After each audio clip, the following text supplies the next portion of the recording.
तो इस वीडियो में हम एक इमेज गैलरी बनाना सीखेंगे। इमेज गैलरी जिसमें कि ट्रांजिशन, ट्रांसफॉर्म और सूडो क्लासेस बिफोर और आफ्टर सबका इस्तेमाल हो रहा है, जो कि कुछ ऐसी दिखती है। तो चलिए स्टार्ट करते हैं। इसका जो HTML स्ट्रक्चर है वो कुछ इस प्रकार का रहेगा। हमारे पास एक डिव है जिसको हमने आईडी दे रखी है, गैलरी हेडिंग है। उसके अंदर फिर 6 डिव्स हैं हमारे पास। हर डिव के अंदर है एक स्पैन और फोटो इमेज। कि CSS हम स्टार्ट करेंगे। सबसे पहली चीज़ जो आपको दिखेगी वो है सेटिंग, इमेजेस की हाइट विड्थ का सेट करना, वो सब चीज़। सबसे पहले मैंने गैलरी पे विड्थ लगा दी 1200 पिक्सल और टॉप और बॉटम से उसको मार्जिन दी 0, लेफ्ट और राइट से उसको मार्जिन दी ऑटोमेटिक। ये क्या करता है, ये गैलरी को 1200 पिक्सल विड्थ देकर उसे सेंटर में ले आएगा। उसके लेफ्ट में ऑटोमेटिक स्पेस छोड़ेगा, राइट में ऑटोमेटिक स्पेस छोड़ेगा। वो स्पेस इक्वल होगी तो वो गैलरी अपने आप सेंटर में रहेगी। अब आप देखें तो अगर गैलरी यहाँ से स्टार्ट हो रही है और इधर भी इतनी जगह है, वो तो इमेज है जो अपने पेरेंट को छोड़ के बाहर निकल गई है। तो नेक्स्ट थिंग जो करनी है वो इमेजेस के साथ ही है। अच्छा, उससे पहले हेडिंग का भी एक काम कर लेते हैं। हेडिंग को हम सेंटर में ले जाते हैं, एक्स्ट्रा लाइन सेंटर, और हेडिंग के नीचे थोड़ी सी स्पेस। ये जो नेक्स्ट काम हमें करना है वो गैलरी के अंदर इमेजेस को ही सेट करना है। गैलरी के अंदर जो डिव है उस डिव के अंदर है इमेजेस, तो हम इन डिव्स की बात कर रहे हैं 6। इस पे हमने विड्थ लगाई 33.333% और इन पे लगाया फ्लोट। इससे अगर आप देख पाए क्या हुआ है, ये देखिए, पहली डिव, दूसरी, तीसरी, नीचे फिर चौथी, पांचवी और छठी। उतना मज़ा नहीं आ रहा है क्योंकि इमेजेस को हमें अलग से स्टाइल देना ही पड़ेगा। गैलरी के अंदर डिव के अंदर जो इमेज है जो अभी अपने पेरेंट डिव से ही बाहर जा रही है, उसकी विड्थ हमने करी 100%, उसकी हाइट हमने करी 100%। यानी कि अब इमेज जो है डिव की हाइट के जितना ही विड्थ लेगी, डिव की विड्थ हाइट के जितना ही हाइट लेगी। अब थोड़ा स्ट्रक्चर हमारा ठीक बैठा है। एक प्रॉब्लम है वो है ये, यहाँ पे आप देखेंगे हाइट में दिक्कत है।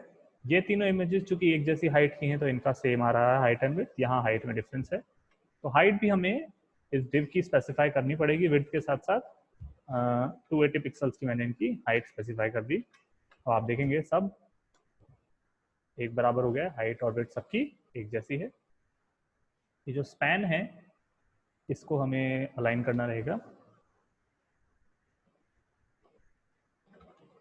गैलरी के अंदर डिव के अंदर जो स्पैन आ रहा है, चाइल्ड पे अगर पोजीशन एब्सोल्यूट लगाते हैं तो आपको पता है पेरेंट पे पोजीशन रिलेटिव लगाएंगे। अभी तक इतना हुआ है। इसकी फॉन्ट साइज हमने सेट कर दी 36 पिक्सल। इसका कलर हमने कर दिया वाइट।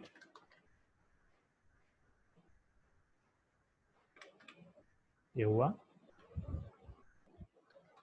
जब भी हम फोटो के ऊपर टेक्स्ट लगाते हैं, अगर आप उसको शेडो नहीं देंगे तो हो सकता है वो उतना अच्छा दिखाई ना दे।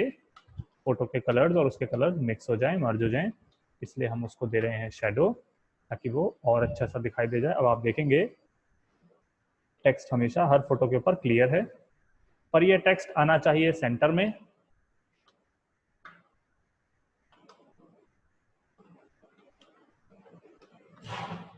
अगर हम टॉप और लेफ्ट का इस्तेमाल करें तो आप देखेंगे काफ़ी हद तक सेंटर में टेक्स्ट आ गया है।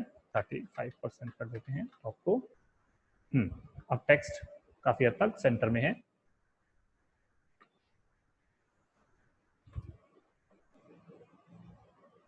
अब हमें जो इफेक्ट आ रहा था वो इफेक्ट डालना है।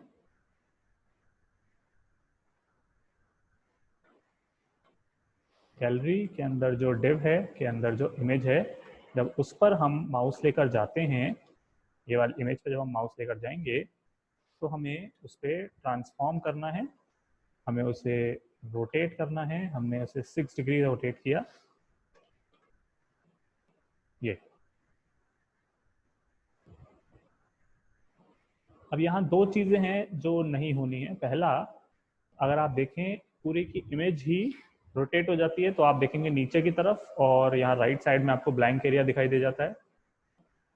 और दूसरा, वो जो स्पैन था पिक्चर 1 पिक्चर 2 वो गायब हो जाता है।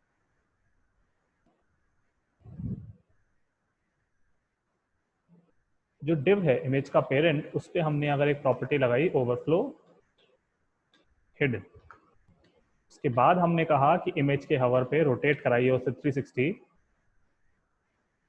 अच्छा, अभी कोई फर्क नहीं आ रहा है।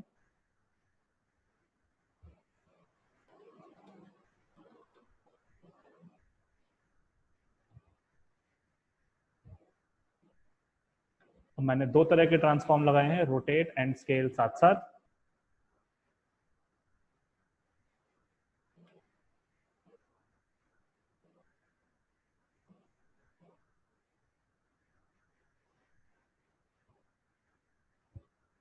ये दोनों ही जो ट्रांसफॉर्म ने लगाए हैं, चूंकि वो झटके से हो रहे हैं इसलिए हमने लगाया ट्रांजिशन इमेज के ऊपर, ताकि ये दोनों चीज़ें स्मूथली हो जाएं कुछ इस प्रकार से।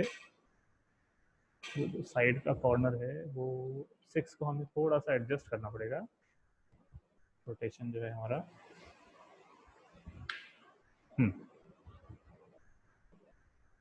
ठीक है, ओवरफ्लो हिडन अगर हम नहीं लगाते तो क्या फ़र्क रहता, इमेज जो है वो दूसरी इमेज के ऊपर चढ़ जा रही है, उसके लिए हमने लगा रखा है ओवरफ्लो हिडन।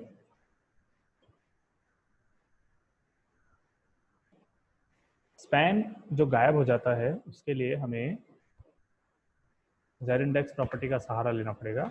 इमेज पे हमने जेड इंडेक्स लगाया 1, फैन पर हम जेड इंडेक्स लगा देते हैं 2, इससे हवर पे फैन जो है वो गायब नहीं होगा।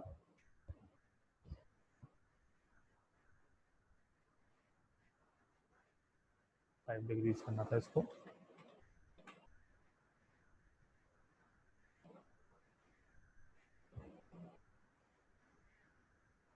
जो स्पैन है उस पर हम प्रॉपर्टी लगा रहे हैं ओपेसिटी, और ओपेसिटी को कर रहे हैं हम 0, यानी कि वो प्योरली ट्रांसपेरेंट है। और अभी उसका जेड इंडेक्स भी हमने कर दिया 0, तो आप देखेंगे कि स्पैन गायब है।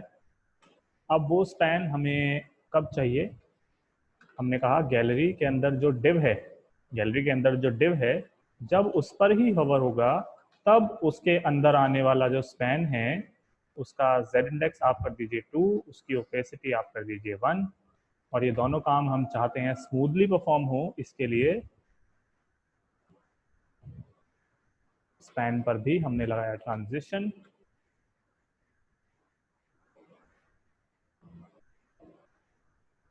आपकी एक सिंपल स्लीक गैलरी तैयार है।